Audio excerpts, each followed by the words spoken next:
क़य्यूम सिद्दीकी साहब supreme court के हवाले से या एहतसाब अदालत के हवाले से, किसी भी अदालतों के हवाले से अगर आप बात करें तो क़य्यूम सिद्दीकी साहब को मुकम्मल ग्रिप है और वो पूरी पकड़ रखते हैं इस हवाले से। तो मैं सीधा ही आपका वक्त ज़ाया किए बगैर, क़य्यूम सिद्दीकी भाई, इमरान खान के ख़िलाफ़ 190 मिलियन पाउंड केस में फ़ैसला देने वाले जज साहब को सुप्रीम कोर्ट ने 2004 में डिसमिस कर दिया था। 2022 में वो दोबारा तैनात हुए। पीटीआई जब इस केस को हाई कोर्ट और सुप्रीम कोर्ट में लेकर जाएगी, चैलेंज करेगी, तो पूछना ये चाहता हूँ, इस केस पर क्या इस पहलू का जो केस है इस पर कोई असर इन जज साहबान के हवाले से पड़ेगा? क्या पीटीआई को कोई रिलीफ मिलने का इम्कान है? इस हवाले से क्या कहेंगे क़य्यूम सिद्दीकी भाई? देखिए, जो ट्रायल होता है उसमें अगर आपने ट्रायल के अंदर उसके ऊपर ऑब्जेक्शंस ना लिए हों तो फिर लेटर ऑन स्टेज के ऊपर आप ऑब्जेक्शन नहीं ले सकते हैं। अब इसमें वो 2022 में तैनात हुए थे, 2022 में अगर तैनात हुए थे तो 2022 से लेके अब तक वो मौजूद हैं और जुडिशल सर्विस में हैं।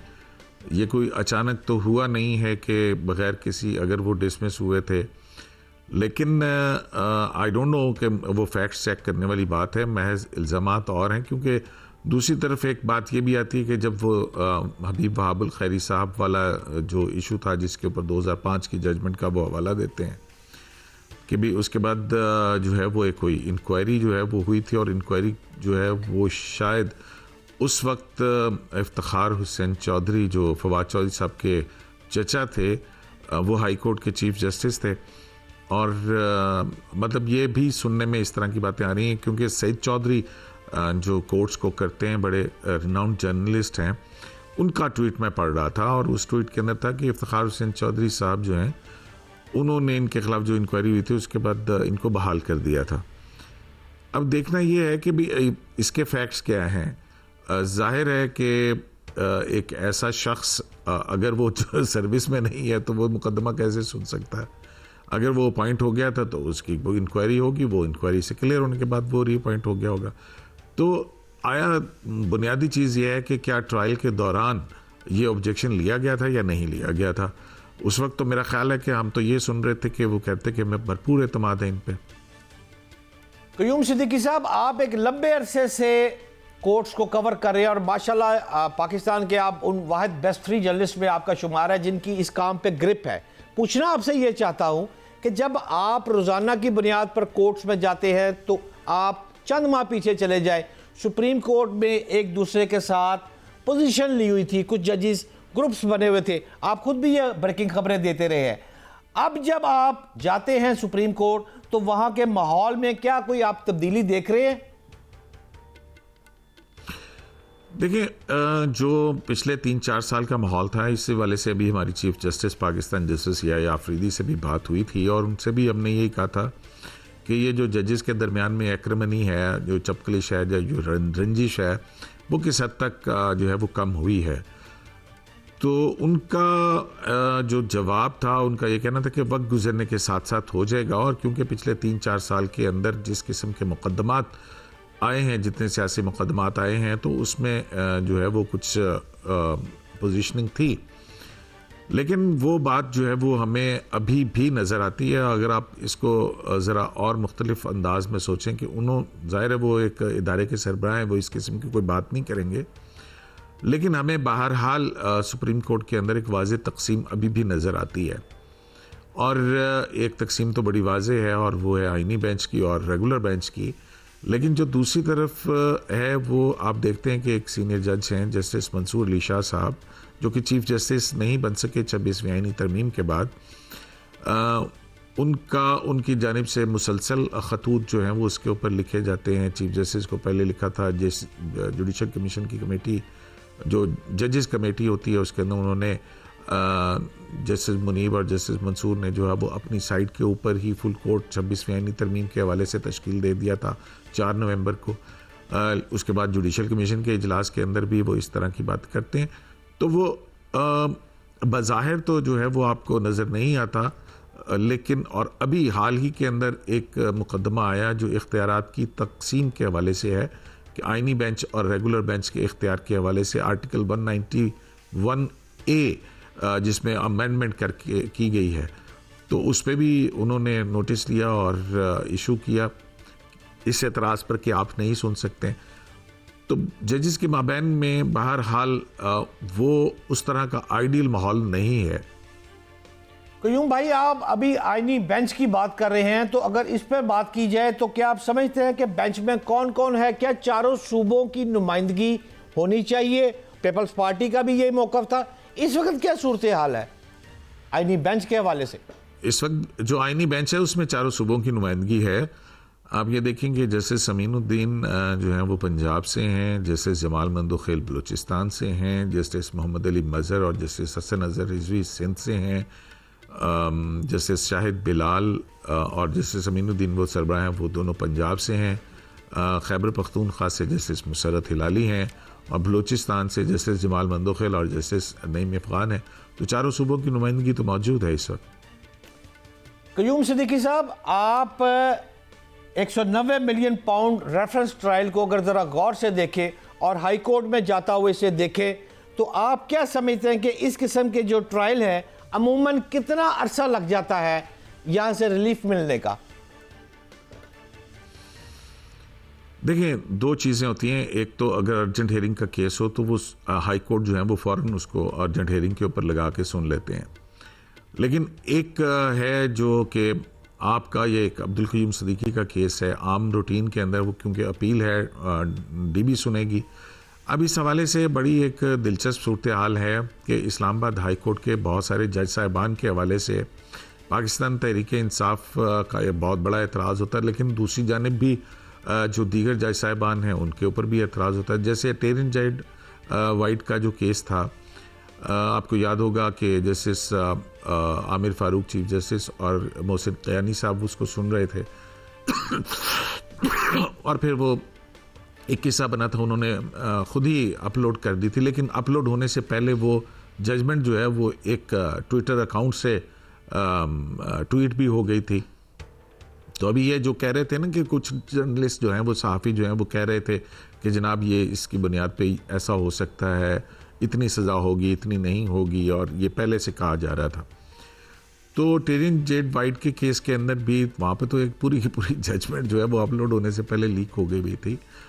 और उसके बाद क्या हुआ था, तो उसमें फिर जो मुदाखलत के इल्ज़ामात हैं और दूसरे तीसरे हैं, तो दोनों तरफ से जो है वो इस्लामाबाद हाई कोर्ट के अंदर एक ऐसी सूरत हाल है कि एक साइड जो है वो दूसरी तरफ के जज साहिबान को नहीं मानती है या उनके ऊपर जो है वो उनको एक मखसूस नुक्ता नज़र से जो है वो देखती है। आपने ये भी देखा है कि इस्लामाबाद हाई कोर्ट के अंदर तकरीबन हर ही मुकदमे के अंदर इमरान खान साहब को रिलीफ भी मिला है मुख्तलिफ बेंचेस के। उसमें चीफ जस्टिस का बेंच भी था, उसमें गुल हसन साहब के भी बेंच थे और उसमें दीगर दूसरे बेंच थे। तो अब भी वो जो हैं वो ये फिर आपने देखा होगा कि जो पाकिस्तान तहरीक इंसाफ के रहनुमा हैं उन्होंने वो मुदाखलत वाले ख़त की जो है वो बात शुरू कर दी है और वो उस तरह की बातें हो रही हैं। अब रिसेंटली 2 अपॉइंटमेंट्स हुई हैं इस हाई कोर्ट के अंदर। एक राजा इनाम साहब हैं। राजा इनाम साहब जो हैं वो हैं जिन्होंने शायद राना सनाउल्लाह साहब के ख़िलाफ़ ANF के केस की जो है वो वकालत की थी। और दूसरे सेशन डिस्ट्रिक्ट एंड सेशन जज आज़िम खान हैं, जिनका मेरे ख्याल में नोटिफिकेशन भी आज हो गया है और मेरे ख्याल में मंडे को जो है वो शायद अपना ओथ भी उठा लेंगे, तो फिर वो वहाँ पे मौजूद होंगे। तो अब अमूमी तौर के ऊपर तो मुकदमा जो है वो लगेगा, और क्योंकि इसमें 14 साल सज़ा है तो इतनी जल्दी ये मुकदमा डिसाइड होता हुआ नज़र नहीं आता। क़य्यूम सिद्दीकी साहब, PTI का मौक़िफ़ है कि पैसे हुकूमत के पास, कब्ज़ा भी अब चला गया हुकूमत के पास, सज़ा इमरान खान का को 14 साल कैद बा मुशक्क़त, कत्ल की सज़ा भी 14 साल ही मेरा ख्याल होती है, और बुशरा बीबी, बाकी सबको रिलीफ मिल गया। आप इसको किस नज़र से देख रहे हैं? कोई सियासी स्मेल तो नहीं लग रही है आपको? किसी को नहीं मिला। उसमें जितने भी इसमें जितने को एक्यूज थे वो तो प्रोक्लेम्ड ऑफेंडर है ना, PO डिक्लेयर हुए हुए हैं। और जो नैब का केस है, अगर आपको याद हो, पनामा के केस में इसी तरह से हुआ था। मियां शाह नवाज शरीफ और मरीम नवाज़ जो हैं उनको सज़ाएँ दी गई थी। उनके हस्बैंड जो हैं उनको भी 1 साल की सज़ा दी गई थी। और इस तरह का सूरत हाल थी। लेकिन उसमें जो हुसैन नवाज़ और हसन नवाज़ जो हैं वो को एक्यूज़ थे, तो वो उनको पीओ डिक्लेयर कर दिया गया था क्योंकि वो पाकिस्तान नहीं आए थे। उन्होंने इसमें नहीं, फिर बाद में उन्होंने पेश होने के बाद जब पनामा की जजमेंट आ गई और हाई कोर्ट का फैसला आ गया, एक्विटल हो गया, तो फिर उसके बाद वो पेश हुए थे और वहाँ पे उनका एक्विटल हुआ। कयूम भाई मेरा आपसे एहतसाब प्लीज अदालत के अंदर जो है वो जो एब्सेंशिया के अंदर ट्रायल नहीं हो सकता है, तो वो जब अब क्योंकि इश्तिहारी हैं, उनकी शायद प्रॉपर्टीज़ के हवाले से भी कोई वो ऑर्डर है हुकूमत का, तो वो जब तक आके इसमें शामिल नहीं होते हैं वो तो एक अलग ही सूरत हाल रहेगी। हाँ, अलबत्ता ये जो एक्यूज़ हैं इसमें देखना है कि क्योंकि वो सज़ा किस हद तक बरकरार रहती है। एक चीज़ तो है आपकी या उन लोगों के बारे में कि अगर कोई चोरी करे और चोरी का माल बरामद होने के बाद वो वापस कर दे, तो क्या उससे चोरी का जुर्म जो है वो ख़त्म हो जाता है? ये सिंपल सी बात है। कयूम भाई मेरा आपसे आखिरी सवाल है, अभी आपने पनामा का लफ्ज़ बोला है, जब पनामा में सज़ा होने लगती है तो कोई खुद ही खबरें लीक करवा देता है और अब इमरान खान को सज़ा होने लगती है। ये हम सहाफ़ियों को कहाँ से खबरें मिल जाती हैं? एग्जैक्ट खबरें, इतने साल कैद होनी है, ये क्या चूहा रिपोर्ट है हुजूर? अच्छा, ये जाहिर है आप भी सहाफ़ी हैं, हम भी हैं, और अगर आप रेगुलरली कवर कर रहे होते हैं किसी चीज़ को और आप राब्ते में होते हैं, मुख्तलिफ अंदाज़े हो सकते हैं, किसी का अंदाज़ा गलत भी हो सकता है। मैं तो आपको बताया ना कि यहाँ पे तो ये भी हुआ कि तहरीर खान की जो है वो जजमेंट पूरी की पूरी जजमेंट जो है वो लीक हो गई थी तो बहरहाल कुछ होते होंगे लोगों के सोर्सेज या ज़राए जिनसे वो इन टच होते होंगे, किसी के जुडिशल ज़राए हो सकते हैं, किसी को और हो सकते हैं, तो वो तो एक मुख्तलिफ सूरत हाल है। तो उसमें देखना तो कोर्ट को है कि भाई कोर्ट अपनी चीज़ों को किस तरह से संभाल के रखे। बहुत शुक्रिया। इंतहाई काबिल एहतराम अब्दुल कयूम सिद्दीकी भाई मेरे थे और वो फरमा रहे थे कि इस वक्त जो बेंच है उसमें 4 सूबों की नुमाइंदगी जो है वो शामिल है। मेरे साथ इस वक्त अब होंगे हसनात मलिक भाई, इंतहाई काबिल एहतराम और सीनियर जर्नलिस्ट हैं, उनसे जानते हैं और अपनी तिश्तगी उनसे दूर करते हैं। हसनात साहब अस्सलाम वालेकुम, कैसे हैं आप? जी वालेकुम सलाम जी, अल्लाह का शुक्र। हसनात मलिक साहब, फैसला आ गया बानी चेयरमैन का और सज़ा हो गई 14 साल। जज के बारे में मुतनाज़ा का लफ्ज़ भी आ गया। किस नज़र से देख रहे हैं आप सुप्रीम कोर्ट को, इस्लामाबाद को और इस फैसले को? देखिए जी, फैसला एक्सपेक्टेड था और इस जो सज़ा हुई मैक्सिमम मेरा ख्याल है कि ये तो बानी चेयरमैन जो है वो और बानी पीटीआई वो उनके लिए फेवर ही की गई है। फौजदारी केसेस में जब आप इतनी ज़्यादा सज़ा देते हैं और जस्टिफाई ना करें तो उसका फ़ायदा ही होता है। जिस तरह साइफ़र केस में जो जुर्म किया था, जो बनना चाहिए था केस इमरान खान साहब का, पर वो उसकी सज़ा 3 साल थी और जो है वो सज़ा दी गई 10 साल से ज़ायद, तो उस केस में तो एक्विटल हो गई। आमिर फारूक साहब ने भी एक्विट कर दिया उनको। तो ये भी इसी तरह मामला है। जज साहब खुद कह रहे हैं कि डिस्क्रिपेंसीज हैं लेकिन वो वाइट कलर क्राइम में होती रहती हैं, नेचुरल है। तो ये वो चीज़ें हैं जो हैं। और सबसे इम्पॉर्टेंट चीज़ है कि नैब लॉ में जो तरामीम हुई जिसका फ़ायदा नून लीग भी उठा रही है, पीपल्स पार्टी भी उठा रही है, तो क्या उसका फ़ायदा इमरान खान को भी होगा या नहीं? ये अब इस्लामाबाद हाई कोर्ट में जो है वो इसका मामला आएगा, देखते हैं कि क्या होता है। हसनात मलिक साहब, ये जो मुतनाज़ा का लफ्ज़ जज के बारे में मार्केट में आ गया, ये क्या मुतनाज़ा क्या होता है सर? देखें, ये पॉलिटिकल केसेस में जो भी जिसके ख़िलाफ़ फैसला आता है वो अमूमन उस जज पे क्रिटिसिज्म होता है और उसको मुतनाज़ा करने के लिए बातें होती हैं। ये तो एक असूल है, सिलसिला चल रहा है। आपने देखा होगा पनामा में शरीफ फैमिली के ख़िलाफ़ फैसला आया तो जो जजेस ने फैसला दिया उनके साथ भी यही कुछ उनके बारे में कहा गया, तो अब भी यही है। बाकी देखें, अब ये फ़ैसला जो ट्रायल कोर्ट का है ये तो आना था। अब देखते हैं इस्लामाबाद हाई कोर्ट में ये किस बेंच के सामने ये केस लगता है और फिर उसके बाद क्या फ़ैसला आता है, क्या सज़ा सस्पेंड होगी नहीं होगी, अब ये बात इम्पॉर्टेंट है। जी दुरुस्त कह रहे हैं मलिक साहब, यही मैं आपसे पूछना चाहता था कि अडियाला जेल में जो अदालत कायम एहतसाब अदालत में इमरान खान और बुशरा बीबी के ख़िलाफ़ ये जो फैसला आया, इसके मुताबिक 1 साल के अरसे में ये मुकम्मल हुआ है और केस की लगभग 100 समातें भी हुई हैं, 30 से ज़ायद गवाह भी पेश हुए हैं। अब पीटीआई जो इस केस को चैलेंज करने जा रही है, तो किबला मुझे ये समझाएं कि आम तौर पर इस तरह के केसेस में अब कितना और वक्त दरकार होगा? हाई कोर्ट से अगर रिलीफ मिलता है या नहीं मिलता तो ये कितना अरसा लगेगा? पहले ही 1 साल लग गया है, अब मजीद क्या है? रहनुमाई फरमाएं। देखिए, हाई कोर्ट में जल्दी नहीं होती। अदालत अगर रिलीफ देने पे आए तो फिर तो जल्दी होती है। अदरवाइज दूसरी साइड अब हालात को देखती है। जो सियासी लोगों के फैसले केसेस होते हैं वो लीगल से ज़्यादा हालात बड़े मैटर करते हैं। आपने देखा जब शरीफ फैमिली, नवाज शरीफ के तलक़ात ठीक नहीं थे तो पनामा की अपीलें इस्लामाबाद हाई कोर्ट में पेंडिंग रहीं। जब हालात साजगार हुए तो वही जायज़ थे और रिलीफ भी मिलने शुरू हो गए थे।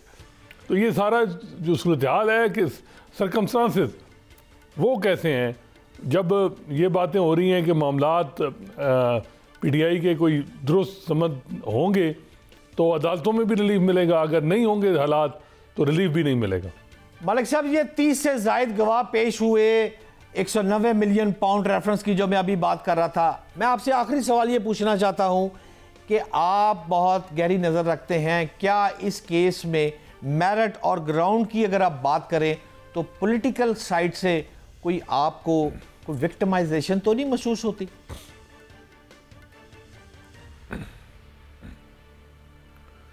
देखें जी, जेल ट्रायल इटसेल्फ जो है ना वो भी एक मामला है, उस पर भी सवाल उठेगा कि क्या उसमें हर एक को अलाउ था। दूसरा, 3 दफ़ा जज साहब फैसला का कहते हैं कि जी अनाउंस फिर नहीं देते। जो सबसे इम्पॉर्टेंट चीज़ है कि नैब लॉ में जो तरमीम की गई पीडीएम गवर्नमेंट की तरफ से, जिसको इमरान खान साहब ने ख़ुद चैलेंज किया और कहा कि मैं इनका फ़ायदा नहीं लूँगा, लेकिन बाद में उन्होंने फ़ायदे के लिए दरख्वास्त दी। बज़ाहिर ये लग रहा है कि फ़ायदा उनको नहीं मिला। अगर उसी तरह का फ़ायदा दूसरों को मिल रहा है तो फिर इनको भी मिलना चाहिए। ये एक मामला है। तो देखते हैं कि अब कौन से ग्राउंड जो हैं वो अपील में आते हैं, उसमें मालूम होगा कि क्या सूरत हाल बनती है। बज़ाहिर जो है वो परसेप्शन जो है वो यही है कि जो मौजूदा हालात में इमरान खान और जो पीटीआई है वो सक्सेसफुल है, ये बात कहने के जी हमारे साथ विक्टिमाइजेशन हो रही है। तो वो बहुत शुक्रिया हसनात मलिक साहब।